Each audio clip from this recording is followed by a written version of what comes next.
শিক্ষার্থীবৃন্দ, Gurukul online learning এর পক্ষ থেকে আপনাদের সকলকে স্বাগত জানাই। আমি প্রফেসর মাজহারুল ইসলাম। আজকে আমরা অ্যানথ্রোপোলজিক্যাল থিওরিজ নিয়ে আলাপ করব। আপনারা জানেন যে প্রথমে আমরা কিছু এলিমেন্টারি থিওরি নিয়ে আলাপ করেছিলাম। এখন আমরা আরও কিছু কোর থিওরি অ্যানথ্রোপোলজির সেগুলি নিয়ে আলাপ করতে চাই। প্রথম আমরা আজকে যেটা আলাপ করব সেটার নাম হচ্ছে কালচারাল ম্যাটেরিয়ালিজম। অনেকে এটাকে সাংস্কৃতিক বস্তুবাদ বলে বাংলায়। তো সেটা খুবই একটা মার্কসিয়ান ইনফ্লুয়েন্স থিওরি বলতে পারেন। মার্কস এবং অ্যাঙ্গেলস থেকে ইনফ্লুয়েন্সড হয়ে মূলত মার্ভিন হ্যারিস নামক একজন নৃবিজ্ঞানী, তিনি তার একটা বিখ্যাত বই 1968 সালে যেটা বেরিয়েছিল, দি রাইজ অফ অ্যানথ্রোপোলজিক্যাল থিওরিজ, সেই বইটাতে প্রথম এই কনসেপ্টটা নিয়ে আসেন।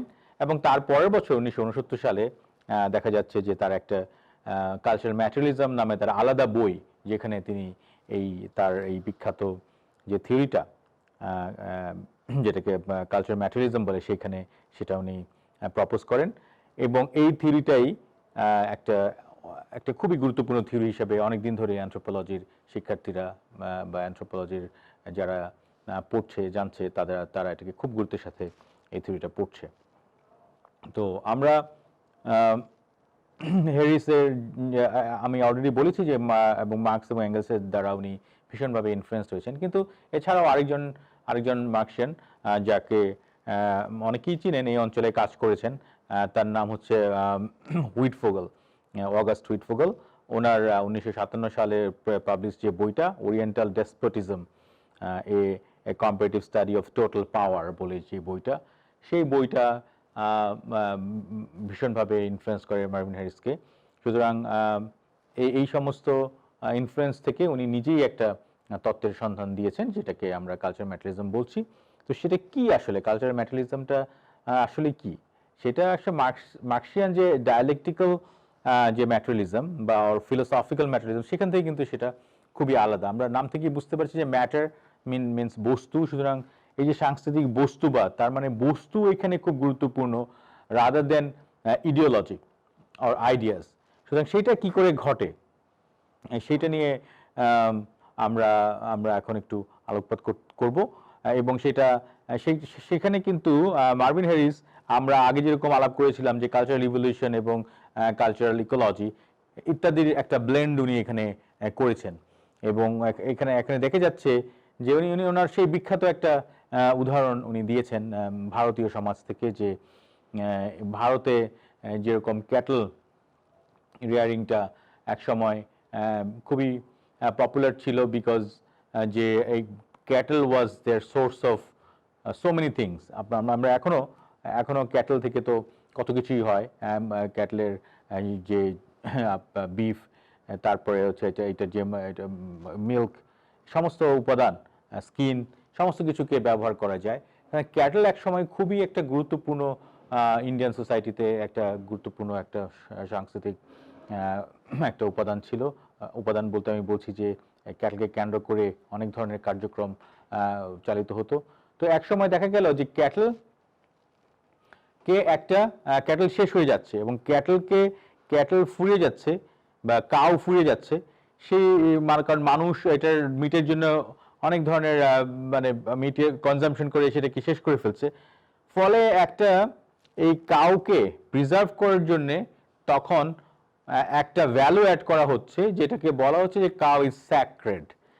তাহলে স্যাক্রেড হলে পরে লোকজন আর এটাকে সেরকম করে স্লটার করতে পারবে না বা মেরে ফেলতে পারবে না, এবং বা এটা খাওয়ার জন্য সবসময় সেইটাকে ব্যবহার করতে পারবে না। ফলে এই যে একটা স্যাক্রেটিজমটাকে ইম্পোজ করা হলো কাউয়ের মধ্যে, সেইটা মূলত আসলে কাউকে সার্ভাইভ করানোর জন্য এখানে রিলিজিয়াস যেই সেন্টিমেন্টে নিয়ে আসা হলো, যে একটা স্যাক্রেড কাউ, যে মানে কাউকে স্যাক্রেড হিসাবে এখানে দেখানো হলো, সেইটার একটা হিডেন পারপাসটা হচ্ছে আসলে ম্যাটেরিয়ালিস্টিক, বা একটা বস্তুকে বা একটা যে প্রিজার্ভ করার জন্য তাদের যে কাউকে প্রিজার্ভ করে গেলে, যদি আমি বলি যে এটা স্যাক্রেড, তাহলে এটাকে যদি আমরা মা বলি, তাহলে সেটাকে কেউ খাবে না। আমি ধর্মের মধ্যে যদি আমরা নিয়ে আসি, বিশ্বাসের মধ্যে নিয়ে আসি, তাহলে পরে এটাকে প্রিজার্ভ করা সম্ভব। এবং সুতরাং এই যে একটা ম্যাটেরিয়ালিস্টিক জায়গা থেকে বিষয়টা ঘটেছে, কিন্তু এটাকে আমরা একটা স্যাক্রেড একটা আবরণ দিয়েছি।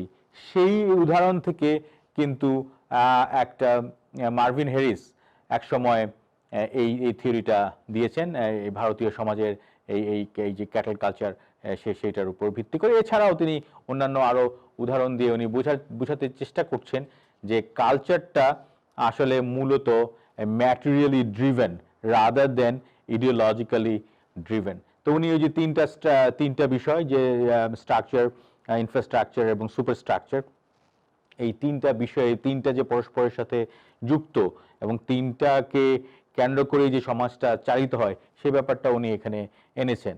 তো আমরা তাহলে আজকে যেটা জিনিস যে যে যে থিওরিটা আমরা দেখলাম সেটার নাম হচ্ছে কালচারাল ম্যাটেরিয়ালিজম। সেটা নিয়ে আরো অনেক কথাবার্তা বলা যায়, কিন্তু সংক্ষেপে আমরা এতটুকুই জানছি যে একটা যখন মার্ভিন হ্যারিসের মতো একজন নৃবিজ্ঞানী যিনি এটাকে তার নিজস্ব ব্যাখ্যা বিশ্লেষণ দিয়ে বোঝাতে চেষ্টা করেন যে কি করে সমাজটা সংস্কৃতিটা একটা ম্যাটেরিয়ালিস্টিক অ্যাপ্রোচে চালিত হয় rather than an ideological approach, সেটা থেকে যে একটা থিওরির জন্ম নেয় সেটাই হচ্ছে কালচারাল ম্যাটেরিয়ালিজম। সেটা মার্ভিন হ্যারিস অত্যন্ত চমৎকার করে তার কালচারাল ম্যাটেরিয়ালিজম বইটাতে 1969 সালে খুব সুন্দর করে বিভিন্ন উদাহরণ দিয়ে বুঝিয়েছেন। যেটা উনি প্রথমে আইডিয়াটা কিন্তু আসলে পেয়েছেন তার প্রথম বই উনি ব্যবহার করেছেন দি রাইজ অফ অ্যানথ্রোপোলজিক্যাল থিওরিজে। কিন্তু এগেন এটা তো বলাই যায় যে এটা আসলে খুবই মার্শিয়ান ড্রিভেন একটা মার্কস, এঙ্গেলস, উইটফোগাল তাদের দিয়ে ইনফ্লুয়েন্স একটা থিওরি। কিন্তু অ্যানথ্রোপোলজিতে এটা গুরুত্বপূর্ণ এই জন্য যে সমাজকে বা সংস্কৃতিকে যদি আমরা বুঝতে চাই তাহলে এইখানকার যে ম্যাটেরিয়াল কালচারটা সেই ম্যাটেরিয়াল কালচারটা কি করে একটা ইডিওলজির সাথে যুক্ত হয় এবং এই যে স্ট্রাকচার, ইনফ্রাস্ট্রাকচার, সুপারস্ট্রাকচার কি করে একটা একটার সাথে একেবারে ওতপ্রোতভাবে জড়িত হয় সেই বিষয়গুলিকে বুঝতে হলে এই কালচার ম্যাটেরিয়ালিজম থিওরিটা বোঝাটা খুবই জরুরি। তো আমি আশা করি যে আমরা আমরা সংক্ষেপে এই কালচার ম্যাটেরিয়ালিজম থিওরিটা আজকে আলাপ করতে পারলাম। আপনারা এটা মনোযোগ দিয়ে শুনেছেন, আপনাদেরকে ধন্যবাদ জানাই।